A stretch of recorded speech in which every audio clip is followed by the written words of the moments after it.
மாஸ்டருக்கு வணக்கம். அனைத்து சகோதர சகோதரிகளுக்கும் வணக்கம். பாபுஜி மாஸ்டர்னுடைய சகஜ மார்க்க தத்துவம். இந்த புத்தகம் ராமச்சந்திராவின் படைப்புகளின் முழு தொகுப்பு பாகம் 1. இதில் கொடுக்கப்பட்ட கடைசி புத்தகம். இதில் முதல் அத்தியாயம் அறிமுகம். இந்த அத்தியாயத்தில் மாஸ்டர் நமக்கு 3 பகுதிகளாக கொடுத்துருக்காங்க.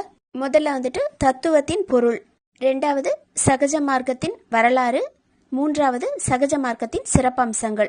இது 3 பத்தின விளக்கங்களையும் மாஸ்டர் நமக்கு கொடுத்துருக்காங்க. இப்போ ஃபர்ஸ்ட் தத்துவத்தின் பொருள், அதாவது தத்துவம்னா என்ன, அது எப்படி வந்தது. தத்துவம் என்பது காரண காரியத்தை அடிப்படையாக கொண்டு எழுந்தது அல்ல, அது உள்ளுணர்வின் அடிப்படையில் எழுந்ததாகும். பெரும்பாலான மேலை நாட்டு தத்துவவாதிகள் சொல்ற மாதிரி தத்துவம் சந்தேகத்திலிருந்து தோன்றுவதில்லை, அது ஆச்சரியத்திலிருந்து உதயமாகிறது அப்படின்னு சொல்றாங்க. அதாவது பொதுவா நிறைய புத்தகங்களை படிச்சு நிறைய விஷயங்களை தெரிஞ்சுக்கிட்ட தத்துவ ஞானிகள் அவங்க எல்லாருமே ஒரு விஷயங்களுடைய உள்ளார்ந்த அடிப்படை உண்மைகளை அகப்பார்வை கொண்டு தெரிஞ்சுக்காம, அதாவது அனுபவங்களுடைய அடிப்படையில தெரிஞ்சுக்காம பகுத்தறிவை மட்டுமே வச்சு தெரிஞ்சுக்கிறதுக்கு முயற்சி பண்றாங்க. அறிவு அப்படிங்கிறது பகுத்தறிவினுடைய மூலமா ஒரு விஷயத்தை தெரிஞ்சுக்கிறதுக்கு முயற்சி பண்றதுங்கிறது எல்லா நேரத்திலயுமே நமக்கு சரியான வழியை காமிச்சிரும்னு சொல்லிட முடியாது. அது சில நேரங்கள்ல தவறானதாகவும் நம்மளை ஏமாற்றக்கூடியதாகவும் கூட இருக்கலாம்.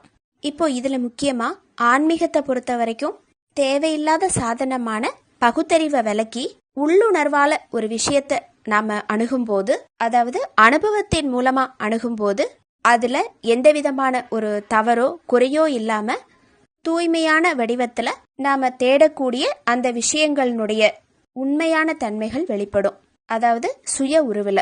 அப்போ அதை தான் சொல்றாங்க, தத்துவம்ங்கிறது அறிவை வச்சு ஆராய்ச்சி பண்ணக்கூடிய விஷயம் கிடையாது. அதுவும் முக்கியமா ஆன்மீகத்துல அப்படி வரக்கூடிய தத்துவங்கள் முழுமையான உண்மையை வெளிப்படுத்தக்கூடியதா இருக்கிறது இல்ல.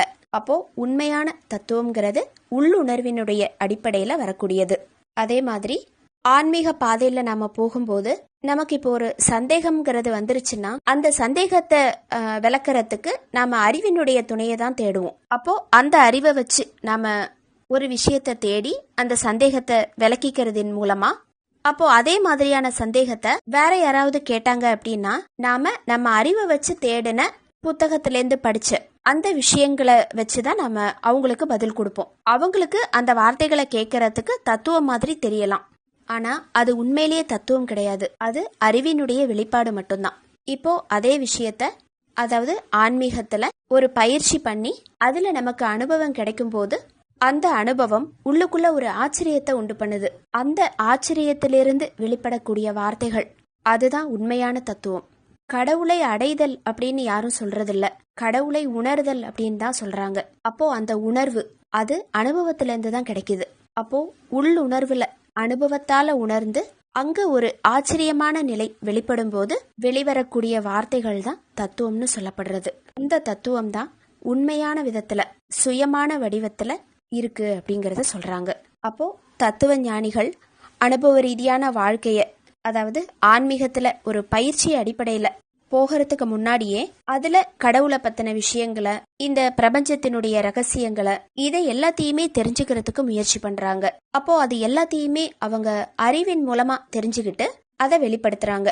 இதை எல்லாத்தையுமே அவங்க சொல்றதுனால அந்த தத்துவவாதிகள் ஒரு மாசில்லாத நிலையில இருக்கிறவங்க, உயர்ந்த நிலையில இருக்கிறவங்க அப்படின்னு சொல்லிட முடியாது. ஏன்னா அவங்க சொல்லக்கூடிய அந்த விஷயங்கள் முழுமையான உண்மைத்தன்மையை கொண்டிருக்கும் அப்படிங்கறதுல எந்த உறுதியும் கிடையாது. அதாவது ஆன்மீகத்தை பொறுத்த வரைக்கும் ஒருத்தங்க எல்லா விஷயத்தையும் சொல்றாங்க அப்படிங்கறத வச்சு அவங்க ஆன்மீகத்துல உயர்ந்த நிலையில இருக்காங்க அப்படின்னு சொல்லி முடிவு பண்ணிட முடியாது. ஆனா ஒரு அனுபவபூர்வமான வாழ்க்கையை வாழ்ந்து இந்த அனுபவத்தின் மூலமா பல விஷயங்களை அவங்க தெரிஞ்சுக்கிட்டு நமக்கு வெளிப்படுத்துறாங்க அப்படின்னா அவங்க நிச்சயமா உயர்ந்த நிலையில தான் இருப்பாங்க. மாசுள்ளவரா இருக்க வேண்டிய அவசியமே கிடையாது அப்படின்னு சொல்றாங்க. இதை சொல்லிட்டு பொதுவா இந்தியாவில் இருக்கிற பல மகான்கள், அதாவது அந்த காலத்திய மகான்கள் முதல்ல அனுபவபூர்வமான வாழ்க்கைய மேற்கொண்டுதான் தத்துவத்தை அறியறதுக்கு முயற்சி பண்ணியிருக்காங்க.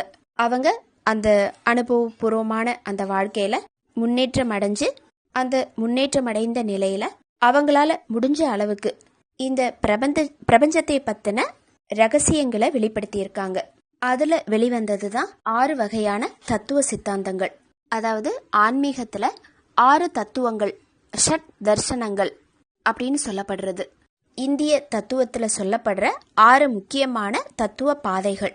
இப்போ இந்த 6 தத்துவங்களுமே ஒரே மாதிரியான விஷயங்களை சொல்லியிருக்கு. அது என்ன அப்படின்னா மோட்சம், இறை உணர்வு. இப்போ இந்த 6 வகையான தத்துவ சித்தாந்தங்கள் அது தோன்றுவதற்கான முக்கிய காரணம் அப்படின்னு பார்க்கும்போது, ஒரு மனிதன் இந்த உலகம், ஆன்மா, கடவுள், வாழ்க்கையினுடைய நோக்கம், இதை எல்லாத்த பத்தின அடிப்படை உண்மைகள் என்ன அப்படிங்கறத தெரிஞ்சுக்கிறதுக்கு முயற்சி பண்றோம். அந்த முயற்சியில இறங்கும் போது சிலர் அனுபவபூர்வமான வாழ்க்கைய மேற்கொள்ள ஆரம்பிக்கிறாங்க. அந்த அனுபவத்தின் மூலமா வேத நூல்களை அடிப்படையா வச்சு பல முனிவர்கள் இது சம்பந்தப்பட்ட பல விளக்கங்களை கொடுக்க தொடங்குறாங்க. இதுதான் அந்த 6 தத்துவங்கள் அப்படின்னு சொல்லப்படுறது. அது என்னென்ன அப்படின்னா, ஃபர்ஸ்ட் நியாய தத்துவம். இதை கொடுத்தவர் அக்ஷபட கௌதமா அப்படிங்கிறவர். அவர் என்ன சொல்றாரு அப்படின்னா, நியாயம் அப்படிங்கிறது சரியான அறிவு, ஒரு விஷயத்த சரியான சிந்தனை, அதற்கான சரியான ஆதாரம், அதோட கூட சரியான தர்க்கம். இத 3த்தையும் வச்சு ஆராயும் போது உண்மை கிடைக்கும் அப்படிங்கிறது. அதாவது அறிவு தெளிவா இருக்கும் போது மாயை விலகும் அப்படின்னு சொல்றாரு. அதோட இந்த உலகத்தினுடைய உண்மையை தெரிஞ்சுக்கிறதுக்கு தர்க்கம் பண்றது, அதாவது வாதம் பண்றது தேவை அப்படின்னு சொல்லி அவருடைய கருத்தா இருக்கு. அறிவால உண்மையை அறிய முடியும் அப்படிங்கிறது. அடுத்தது 2வது வைசேஷிக தத்துவம். இதை கொடுத்தவர் கனடா அப்படிங்கிறவர். அவர் என்ன சொல்றாருன்னா, பொருட்களினுடைய இயல்பை பத்தி. இந்த உலகம் பொதுவா அணுக்களால உருவானது அப்படின்னு சொல்லப்படுறது. அப்போ இந்த உலகம்ங்கிறது நிலையற்றது, எல்லாத்துக்குமே ஆதாரம் இறைவன் அப்படிங்கிறது. அப்போ இந்த விஷயத்தை அவர் வெளிப்படுத்துறாரு. அடுத்தது 3வது சாங்கிய தத்துவம். இது கபிலான்னு அவரால் வெளிப்படுத்தப்பட்டது. அவர் சொல்றது, உலகம் 2 பொருட்களால உருவானது. ஒன்னு புருஷன் சொல்லக்கூடிய ஆத்மா, இன்னொன்னு பிரகிருதின்னு சொல்ற இயற்கை. இதை தெரிஞ்சுக்கும் போது நான் அப்படிங்கிறது உடல் கிடையாது, நான் சொல்றது ஆத்மா. அப்போ ஆத்மாவிற்கு தான் நம்ம முக்கியத்துவம் தரணும் அப்படிங்கிறது. இந்த உண்மையை தெரிஞ்சுக்கும் போது இந்த உலகத்தினுடைய துன்பத்திலிருந்து நம்மளால விடுபட முடியும் அப்படின்னு சொல்றாரு. அடுத்தது 4வது யோக தத்துவம். இது பதஞ்சலி முனிவரால உருவாக்கப்பட்டது. பதஞ்சலி முனிவர் யோகத்தினுடைய 8 படிகள் கொண்ட அஷ்டாங்க யோகம்ங்கிற அமைப்பை உருவாக்குறாரு. அது யமம், நியமம், ஆசனம், பிராணாயாமம், பிரத்யாகாரம், தாரணை, தியானம், சமாதி அப்படின்னு சொல்லியிருக்கிறாங்க. இந்த படிகள்ல தேவையில்லாத விஷயங்களை நம்ம கிட்டேந்து விலக்கி தேவையான விஷயங்களை உள்ளுக்குள்ள புகுத்தி நம்மளுடைய உடலை சுருக்கி ஒரு ஆசனமா கொண்டு வந்து சுவாசத்தை ஒழுங்குபடுத்தி 5 புலன்களால இந்த உலகத்தை நாம அணுகிட்டு இருக்கோம். அப்போ அதை எல்லாத்தையுமே ஒரு கட்டுக்குள்ள கொண்டு வந்து மனதை ஒருநிலைப்படுத்தி தியானம் செஞ்சு சமாதி நிலையை அடையணும் அப்படிங்கிறது. இந்த விஷயங்களை 8 படிகள் மூலமா பதஞ்சலி முனிவர் கொடுக்கறாங்க. அதாவது மனதை அடக்கும் போது ஆன்மா ஒளிரும் அப்படிங்கிறது. மனக்கட்டுப்பாடு இதுதான் முக்கியமான விஷயமா சொல்லப்பட்டிருக்கு. அடுத்தது 5வது தத்துவம் பூர்வ மீமாம்சா தத்துவம் அப்படிங்கிறது. இதை வெளிப்படுத்தியவர் ஜெய்மினி. இவர் என்ன சொல்றாரு அப்படின்னா, வேத கர்மங்களை, யாகம், பூஜை, தர்மம் இந்த மாதிரி விஷயங்களை செய்யும் போது தர்மத்தினுடைய வாழ்க்கை வாழும்போது நமக்கு புண்ணியம் கிடைக்கும். அதன் மூலமா ஆன்மீகத்துல உயர்வு கிடைக்கும். அதாவது தர்ம செயல், இதை அடிப்படையா வச்சு வாழ்க்கை வாழறது. இந்த விஷயத்தை வெளிப்படுத்தியிருக்கிறாரு. அடுத்தது 6வது தத்துவம் வேதாந்த தத்துவம். இதை பதராயணா அப்படிங்கிறவர் வெளிப்படுத்தியிருக்கிறாரு. இவர் உபனிஷதங்கள் அதை அடிப்படையா வச்சு பிரம்மங்கிறது தான் பரம உண்மை, ஆத்மாங்கிறது பிரம்மமே, இந்த தத்துவத்தை வெளிப்படுத்தியிருக்கிறாரு. அதாவது நான்கிறது தனி கிடையாது, நான் பிரம்மத்தோடு ஒன்றிணைந்த ஒன்று. இந்த உண்மையை நாம தெரிஞ்சுக்கும் போது ஆன்மீகத்துல உயர்ந்த நிலையை அடைய முடியும் அப்படிங்கறத சொல்லியிருக்கிறாரு. இந்த மாதிரி ஒருத்தர் ஒரு விதமான விஷயங்களை தத்துவத்தின் வாயிலா வெளிப்படுத்தி இருக்கிறாங்க. இங்கே பாபுஜி மாஸ்டர் என்ன சொல்றாங்கன்னா, எப்பவுமே பயிற்சி அபியாசம் முடிந்ததுக்கு அதுக்கப்புறமாக தான் ஆன்மீகத்தை பொறுத்த வரைக்கும் ஒரு விஷயத்தை பத்தின விளக்கங்களை கொடுக்கறதுக்கு முயற்சி பண்ணணும். அப்பதான் அந்த விஷயங்களை பத்தி துல்லியமான விளக்கங்களை கொடுக்க முடியும்.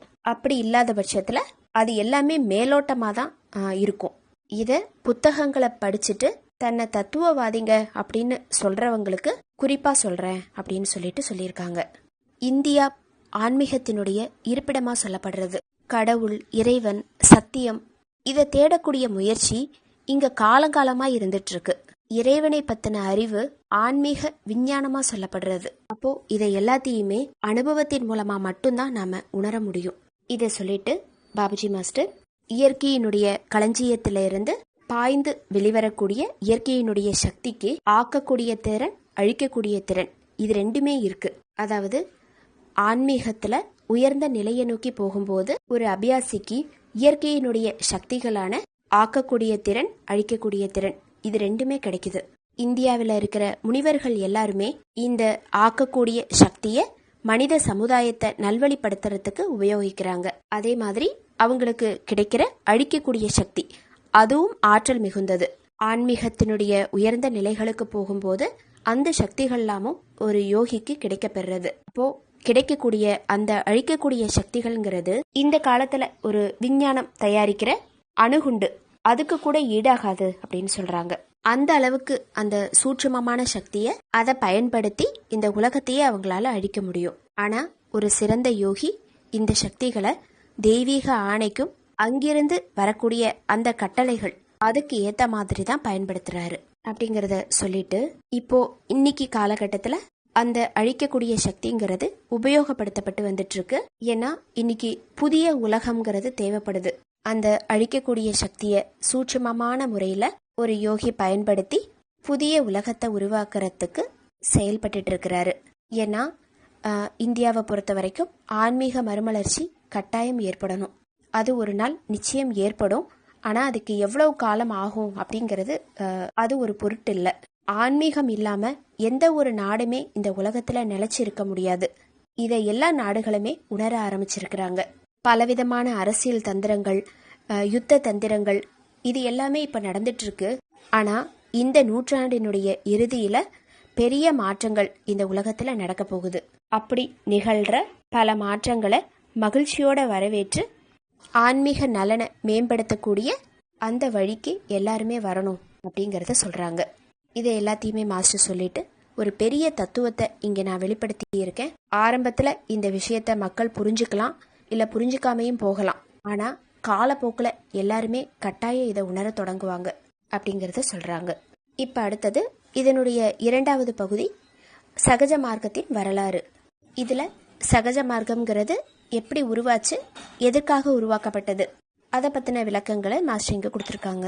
பெரும் மகான்கள், அதாவது உயர்ந்த நிலையில இருக்கிற மகா புருஷர்கள், அவங்க யாருமே இந்த உலகத்துக்கு தற்செயலா வர்றதில்ல. அவங்க தற்செயலா பிறக்கிறது கிடையாது. இந்த உலகம் அவங்களுடைய வருகைக்காக காத்து கொண்டு இருக்கும் போது, அதாவது அவங்க வந்துதான் இந்த உலகத்தை சீர்திருத்தணும் அப்படிங்கிற ஒரு கட்டாயம் வரும்போதுதான் அவங்க பிறப்பெடுத்து வராங்க. இதுதான் இயற்கையினுடைய நியதியா சொல்லப்பட்டிருக்கு. இந்தியா ஆன்மீகத்தினுடைய இருப்பிடம் அப்படி இருந்தது. ஒரு குறிப்பிட்ட காலகட்டத்துல பழம்பெரும் யோக முறைன்னு சொல்ற பிராணாகுதி முறை அதை முற்றிலுமா மறந்து இருள தத்தளிச்சிட்டு இருந்தது. அதாவது மென்மையான ஆன்மீகத்தினுடைய இடத்தை கடினமான லௌகீகம் அது ஆக்கிரமிச்சு மக்களினுடைய மனதுல அறியாமையினுடைய இருண்ட மேகங்கள் சூழ்ந்திருந்தது அப்படின்னு சொல்றாங்க. இந்திய சரித்திரத்துல இருண்ட காலமா சொல்லப்பட்ட அந்த இடைக்காலம் நவீன காலங்கள்.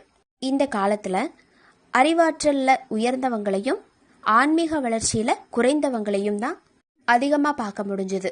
அந்த காலகட்டத்துல பிராணாகுதின்னு சொல்லப்படுற யோஜிக் டிரான்ஸ்மிஷன் இது முற்றிலுமா மறைந்த காலமா கருதப்பட்டது. ஜைன மதத்தினுடைய முதல் தீர்த்தங்காரா சொல்லப்படுற மகான் ரிஷப் தேவ்ஜி, இவர் போக பூமிய கர்ம பூமியா மாத்தினவர். இவர் தான் பிராணாகுதி, அதாவது டிரான்ஸ்மிஷனுக்கும் முன்னோடி. ஒரு சிறந்த தகுதி வாய்ந்த ஆன்மீக ஆர்வலர். ஆன்மீக நிலைகளை அவருடைய இதயத்துல இருந்து எதிரில் இருக்கக்கூடிய ஆன்மீக ஆர்வலருக்கு தன்னுடைய மனோசக்தியை பயன்படுத்தி கொடுக்கப்படுறது தான் இந்த டிரான்ஸ்மிஷன் சொல்லப்படுற பிராணாகுதி. இது பிராண பிரதிஷ்டை, தீட்சை அளிக்கிறது, இது எல்லாத்துக்குமே அப்பாற்பட்ட ஒண்ணு. அதாவது ஆதி மூலத்தினுடைய சாராம்சத்தையே செலுத்துறது. நம்ம உடலுக்கு தேவையான ஆற்றல்ங்கிறது சரிவிகித உணவு. அதே மாதிரி சூட்சும சரீரமான சித், மனஸ், புத்தி, அகங்கார் இதனுடைய பரிணாம வளர்ச்சிக்கு உணவா பயன்படுறது பிராணாகுதி. இந்த உண்மையை ரிஷப் தேவ்ஜி தன்னுடைய ஆராய்ச்சியில கண்டுபிடிச்சிருக்கிறாரு. அப்போ ஆன்மாவிற்கான ஊட்டச்சத்தா பிராணாகுதி சொல்லப்படுறது. அந்த காலகட்டத்தில் ரிஷப் தேவ்ஜி தன்னுடைய மனோசக்தியை பயன்படுத்தி அவங்களுடைய அந்த ஆன்மீக ஆர்வலர்களுடைய தேவைக்கு ஏற்ற மாதிரி பிராணாகுதியை வழங்கியிருக்கிறாரு. இப்படியே இந்த முறை அதே ஜைன மதத்தினுடைய 9வது தீர்த்தங்காரா சொல்லப்படுற ஸ்மிருதிநாத்ஜி அவருடைய காலம் வரைக்கும் இது தொடர்ந்து இருந்துட்டு இருந்தது. இப்போ 9வது 10வது தீர்த்தங்கார் அந்த காலகட்டத்தினுடைய இடைவெளியில பிராணாகுதிங்கிற முறை முழுவதுமா மறக்கப்பட்ட ஒரு நிலையில மாறிடுச்சு. அதை தான் இருண்ட காலம் அப்படின்னு சொல்லப்படுறது. அதாவது 5000 வருடங்கள் அந்த காலகட்டத்தில் மக்களுக்கு தவறான புரிதல்கள் ஏற்பட்டுருது. அப்போ அங்கதான் மென்மையான ஆன்மீகத்தினுடைய இடத்தை கடினமான லௌகீகம் எடுத்துக்கொண்டது. எல்லா இடத்துலையும் அறியாமையினுடைய இருண்ட மேகங்கள் சூழ்ந்திருந்தது. யோக முறையினுடைய டிரான்ஸ்மிஷன் பிராணாகுதி அளிக்கிறது இந்துக்களுக்கு ஒரு தெரியாத ஒரு புது விஷயமா மாறிடுச்சு. ஆன்மீகம்ங்கிறது இந்த வகையில தத்தளிச்சிட்டு இருந்தப்போ மனித சமுதாயத்தை சீர்தூக்கி விடுறதுக்கும் நிலைமையை சீர்படுத்துறதுக்கும் ஒரு மகா புருஷர் அவசரமா இந்த உலகத்துக்கு தேவைப்படுறாரு. அப்போ 1873வது வருஷம் பிப்ரவரி மாதம் 2ஆம் தேதி வசந்த பஞ்சமி புனித நன்னாளில் உத்தரப்பிரதேச மாநிலத்தை சேர்ந்த ஃபரூகாபாத் மாவட்டத்தை சேர்ந்த ஃபதேகருங்கிற ஊர்ல இயற்கையினுடைய சக்தி சமர்த்த குரு மகாத்மா ஸ்ரீ ராமச்சந்திரஜி மகராஜின் அந்த வடிவமா இந்த பூமியில அவதரிச்சது. அதாவது அவருடைய அவதாரம் இந்த உலகத்துக்கு நடந்தது. இந்த மகிழ்ச்சிகரமான நாள் அந்த வருஷத்தினுடைய இனிமையான வசந்த காலம். அப்போ எல்லாருடைய இதயத்திலும் ஒரு வசந்தத்தினுடைய புத்துணர்வு ஏற்பட்டது அப்படின்னு சொல்றாங்க. அவர் அவதாரம் எடுத்த இந்த இனிமையான நேரம் மனித வாழ்க்கையினுடைய பிரச்சனைகளுக்கு விடையளிக்கக்கூடிய ஆன்மீக விழிப்புணர்வு கொடுக்கக்கூடிய புதிய சகாப்தம் உருவாக ஆரம்பிச்சது. அதாவது எல்லாருடைய இதயங்களும் ஆன்மீகத்துல துள்ளி பரவசம் அடையுது. ஒரு ஆனந்தமான நிலை காணப்படுறது. பெரிய பெரிய மகான்கள் கூட குழப்பத்துல இருக்கிற ஜீவிதத்தினுடைய பிரச்சனைகளுக்கு எளிமையான முறையில லாலாஜி மாஸ்டர் தீர்வு கொடுக்கிறாரு. இந்த தெய்வீக புருஷர் ஒரு கௌரவமான காயஸ்த குடும்பத்தை சேர்ந்தவர். அவருடைய குழந்தை பருவம் தாயாரால வழிநடத்தப்பட்டது. லாலாஜி மாஸ்டர்னுடைய தாயார் உயர்ந்த உள்ளம் படைத்த ஒரு எளிமையான பெண்மணி. அவங்களுடைய பெரும்பாலான நேரத்தை பக்தி வழிபாடு இதில் தான் செலவிடுறாங்க. அந்த அடிப்படையான இயல்பு லாலாஜி மாஸ்டருக்கும் இருந்ததுனால அவருக்கும் ஆன்மீகத்தில் ஈடுபாடு அதிகமாகிடுச்சு. அப்போது அவரை பற்றின ஒரு நிகழ்ச்சியை மாஸ்டர் சொல்கிறாங்க. ஒரு நாள் லாலாஜி மாஸ்டர் தன்னுடைய நண்பர்களோட விளையாடிட்டு இருந்த போது ஒரு தெய்வீக சக்தி அது ஒரு குரல் கொடுக்குது. என்னன்னா, அவர் பிறந்ததனுடைய நோக்கம் இது கிடையாது அப்படின்னும், அதாவது இந்த மாதிரி விளையாடிட்டு இருக்கிறது கிடையாது, அவர் தன்னைத்தானே உணர்ந்துக்கிட்டு வரப்போகிற உன்னதமான பணிக்கு தன்னை தயார்படுத்திக்கணும் அப்படின்னும் அவருக்கு உணர்த்தியதா சொல்லப்படுறது. அப்போ அந்த டைம்ல லாலாஜி மாஸ்டருடைய ஆன்மா விழித்து கொண்டது. உடனே அந்த பணியில அவர் தீவிரமா இறங்கி ஸ்ரத்தையோட செயல்பட்டு 7 மாதங்கள்ல ஆன்மீகத்துல பூரணத்துவம் அடைகிறாரு. ஆன்மீக உலகத்திலேயே இது ஒரு ஈடு இணையற்ற சாதனை அப்படின்னு சொல்றாங்க. அப்போ அந்த நிமிஷத்துல இருந்து அவர் தன்னுடைய வாழ்நாள் முழுவதையும் ஆன்மீகத்திற்காகவே அர்ப்பணிக்கிறாரு. அவர் தான் லாலாஜி மாஸ்டர் தான் நம்ம மிஷினுடைய ஆதி குரு. அவர் மிதத்தன்மை, சகிப்புத்தன்மை, பக்தி இது எல்லாத்துக்குமே மொத்த உருவமா இருந்தாரு. பிராணாகுதி மூலமா யோக பயிற்சி அளிக்கக்கூடிய புதிய காலகட்டம் அவர்கிட்டேருந்து ஆரம்பமாச்சு. பிராணாகுதியை பொறுத்த வரைக்கும் அவர் தான் மாஸ்டர். ஒரு மனிதன் தன்னுடைய இல்லற வாழ்க்கையில இருந்துகிட்டே இந்த பிறவியிலேயே பூரணத்துவம் அடையறதுக்கான வழியை அவர் கண்டுபிடிக்கிறாரு. இல்லற வாழ்க்கையில இருந்துகிட்டே ஆன்மீகத்துல எப்படி உயர்ந்த நிலையை அடைய முடியும் அப்படிங்கிற கேள்விக்கு அவர் முற்றுப்புள்ளி வைக்கிறாரு. ஏன்னா இல்லற வாழ்க்கையினுடைய துன்பங்கள், தொல்லைகள், துயரங்கள் இது எல்லாம் தான் ஆன்மீகத்தினுடைய உயர்ந்த நிலைகளை அடையறதுக்கான தவங்கள், தியாகங்கள் அப்படின்னு சொல்றாரு. ஏன்னா இல்லற வாழ்க்கையில தான் நாம இதை எல்லாத்தையும் ஏத்துக்கும் போது நமக்குள்ள ஒரு மிதமான தன்மை, சகிப்புத்தன்மை இது எல்லாமே உருவாகுது. அப்போ நம்மளை நாம எந்த அளவு பக்குவப்படுத்திக்கிறோமோ அந்த அளவுக்கு ஆன்மீகத்துல முன்னேற்றம்ங்கிறது கிடைக்குது. அதே நேரத்துல ஆன்மீக பயிற்சி முறையை ரொம்ப எளிமையாக்கி இந்த காலத்துக்கு தகுந்த மாதிரியும் மாற்றி அமைக்கிறாரு. உயர்ந்த திறனும் ஆன்மீக மேன்மையும் கொண்ட நம்மளுடைய மாபெரும் மாஸ்டர் லாலாஜி மாஸ்டர் தன்னுடைய வாழ்க்கையினுடைய ஓரொரு கணத்தையும் மனித சமுதாயத்தினுடைய உயர்வுக்காகவே அர்ப்பணிக்கிறாரு. உண்மையிலேயே அவர் இயற்கையினுடைய வரப்பிரசாதம். ஆன்மீக துறையில அவருடைய பணி பொதுமக்களுடைய சிந்தனைக்கு அப்பாற்பட்டது அப்படின்னு சொல்றாங்க. இந்த ஆன்மீக விஞ்ஞானத்துல அவருடைய வியத்தக ஆராய்ச்சி அப்படின்னு சொல்லப்படுறது குறைஞ்சபட்ச காலத்திலேயே ஆன்மீகத்துல இறுதி நிலையை அடைய முடியும் அப்படிங்கிறது தான். இதை அனுபவபூர்வமான வாழ்க்கையை வாழ்ந்தே அவர் காமிச்சிருக்கிறாரு. அதாவது 7 மாதத்துல பூரணத்துவம் அடைஞ்சிருக்கிறாரு. இந்த காலத்துக்கு தகுந்த மாதிரி ஒரு செம்மைப்படுத்தப்பட்ட ராஜயோக முறையை அறிமுகப்படுத்துறாரு. இதுதான் சகஜ மார்க்கம்னு சொல்லி சொல்லப்படுறது. இந்த மாதிரி 36 வருடங்கள் மக்களுக்கு ஆன்மீகத்துல சேவை செஞ்சு வந்த அந்த ஆன்மீக மேதை தன்னுடைய 58வது வயதுல 1931ஆம் வருடம் ஆகஸ்ட் மாதம் 14ஆம் தேதி அவருடைய பூத உடலை துறக்கிறாரு. தன்னுடைய வாழ்நாளில் அவர் செஞ்ச ஆன்மீகப்படி நம்ம எல்லாருடைய அறிவிற்குமே அப்பாற்பட்டது. காலப்போக்கில் பின்னாடி வரக்கூடிய தலைமுறையினர் அவருடைய மதிப்பை கண்டிப்பாக தெரிஞ்சுக்குவாங்க அப்படிங்கிறத சொல்லிட்டு அந்த மாபெரும் புருஷனுடைய பெயரில் ஸ்ரீ ராமச்சந்திர மிஷன் உத்தரப்பிரதேசத்தில் உள்ள ஷாஜஹான்பூரில் 1945ஆம் வருடம் மார்ச் மாதம் 31ஆம் தேதி அவருடைய பிரதிநிதிங்கிற வகையில் என்னால் நிறுவப்பட்டது. அதாவது பாபுஜி மாஸ்டரால் நிறுவப்பட்டது. அவருடைய அருளால் எல்லா இடங்கள்லேருந்தும் சத்தியத்தை தேடி வர்றவங்க அவங்களுக்கு அந்த ஆசிரமம் உதவி செஞ்சுட்டு வருது. இந்த அமைப்பு மூலமாக மாஸ்டர்னுடைய அருளால் அதனுடைய பயனை பெறறதுக்கு மக்கள் ஈர்க்கப்பட்டு இருக்கிறாங்க. இதை நான் சொல்றதுல ரொம்ப சந்தோஷப்படுறேன் அப்படிங்கிறத பாபுஜி மாஸ்டர் சொல்றாங்க. இன்னைக்கு நம்மளுடைய மிஷினில் பின்பற்றப்பட்டு இருக்கிற சகஜ மார்க்க பயிற்சி முறை பரம்பொருளை அடையறதுக்கான எளிய இயற்கையான பாதையை நமக்கு கொடுத்துருக்கு. மனிதனுடைய அன்றாட வாழ்க்கையில பின்பற்றவே முடியாத கடினமான வழிமுறைகளை சகஜ மார்க்கம் நமக்கு கொடுக்கறதில்ல.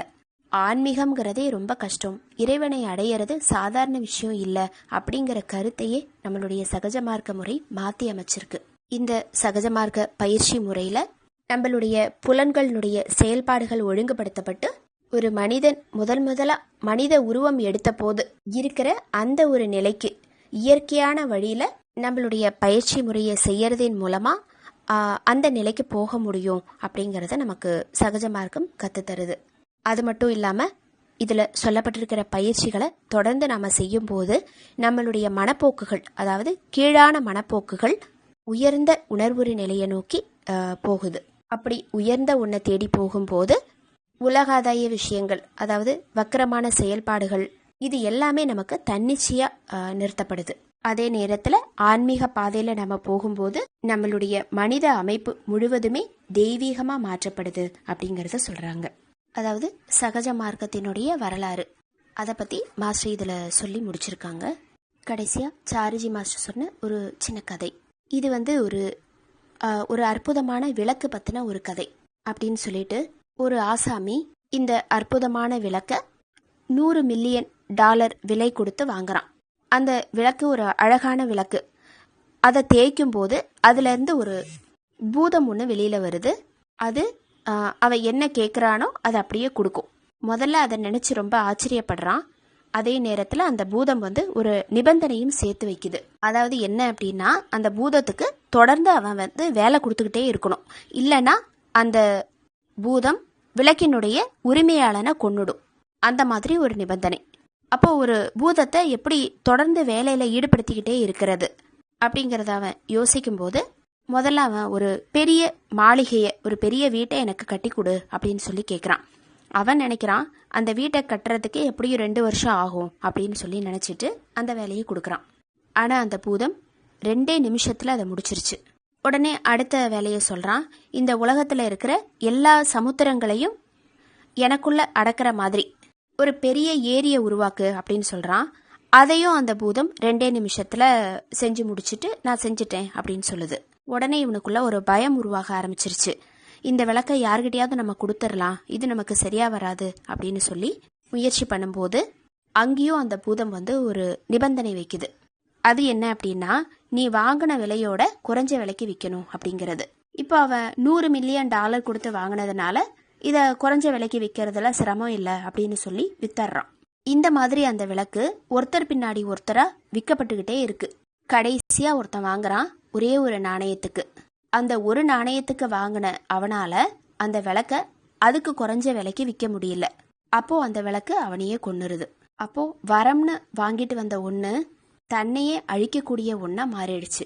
இந்த கதையை சார்ஜி மாஸ்டர் சொல்லிட்டு, இந்த பூதம் நமக்குள்ளேயும் இருக்கு, அதுதான் நம்மளுடைய மனம். அதை நம்ம சரியான படிக்க பயன்படுத்தலை அப்படின்னா அது தன்னுடைய போக்கில் போகுது. அப்படி தன்னுடைய போக்கில் போகும்போது கவலைகள், கற்பனைகள், ஆசைகள் இது எல்லாமே நமக்குள்ள உருவாகுது. இந்த மாதிரி தான் நாம மோசமான நிலையில அவதிப்படுறோம். மனம்ங்கிறது நமக்கு கிடைச்ச ஒரு பெரிய வரம் அப்படிங்கிறது போக அதுவே நம்மளை அழிக்கக்கூடிய ஒன்றா மாறிடுது அப்படிங்கிறத சொல்லிட்டு, இந்த கதையை பற்றி ஒரு சமயம் பாபுஜி மாஸ்டர் கிட்ட அவர் பேசிட்டு இருந்திருக்கிறாரு. இதுக்கு பாபுஜி மாஸ்டர் சிரிச்சிட்டு இந்த கதையவே வேற ஒரு புரிதல்ல வெளிப்படுத்துறாரு. அதாவது உத்தரப்பிரதேசத்தில் இந்த கதையை வேறு விதமாக சொல்லுவாங்க அப்படின்னு சொல்லிட்டு அந்த கதையை அவர் சொல்றாரு. அந்த பூதத்தை எப்போவுமே வேலையில் ஈடுபடுத்திக்கிட்டே இருக்கணும் அப்படின்னு சொல்லும்போது ஒரு புத்திசாலி அவன் என்ன நினைக்கிறான், அதை வேற விதமாக யோசிக்கிறான். அவன் என்ன பண்ணுறான், தனக்கு தேவையான விஷயங்கள் எல்லாத்தையும் நிறைவேற்றினதுக்கு அப்புறமா ஒரு மரத்தை காமிச்சு அந்த பூதத்துக்கிட்ட சொல்கிறான், முதல்ல மேலே ஏறு அப்படின்னு சொல்கிறான். அது மேலே ஏறிடுது. உடனே கீழே இறங்குன்னு சொல்கிறான், கீழே வருது. மறுபடியும் மேலே போன்னு சொல்கிறான். இப்படியே சொல்லிக்கிட்டே இருக்கான். அந்த பூதம் இன்னும் கூட அப்படியே தான் செஞ்சிட்ருக்கு அப்படின்னு சொல்லி பாபுஜி மாஸ்டர் அந்த கதையை முடிக்கிறாரு. இது அந்த பூதத்தினுடைய கதைக்கு கிடைச்ச தீர்வு. அதே மாதிரி நம்மளுடைய மனதுக்கும் ஒரு சரியான தீர்வுங்கிறது இருக்கு. உண்மையிலேயே நம்ம மனம்ங்கிறது நமக்கு கிடைச்ச வரம் தான். அதை தவறான வழியில நாம கொண்டு போகும்போது தான் அது நமக்கு பூதமா மாறுது. அப்போ உன்னுடைய மனதை, உன்னுடைய எண்ணத்தை நிரந்தரமாகவும் மாறாமலும் இருக்கிற ஒன்னோட நீ இணைச்சிரு. அப்படி இணைக்கும் போது அது வசீகரமாகவும் அழகாகவும் பிரமாதமானதாகவும் மாறிடும். அப்படி மாறும்போது எல்லா நல்ல குணங்களும் உனக்குள்ள வந்து சேருது. இப்போ இந்த நிலையில உன்னுடைய மனது வேற எங்கேயுமே அலைப்பாயாது. அந்த நிரந்தரமான ஒண்ணு என்ன, அதுதான் அவர்தான் நம்மளுடைய மாஸ்டர். அவரோட நம்மளுடைய மனதை நிரந்தரமா இணைக்கும் போது வேற எங்கேயுமே நம்மளுடைய மனது அலைப்பாயாது. இததான் நிலையான நினைவு அப்படின்னு சொல்றாங்க. மாஸ்டருக்கு நன்றி. அனைத்து சகோதர சகோதரிகளுக்கும் நன்றி.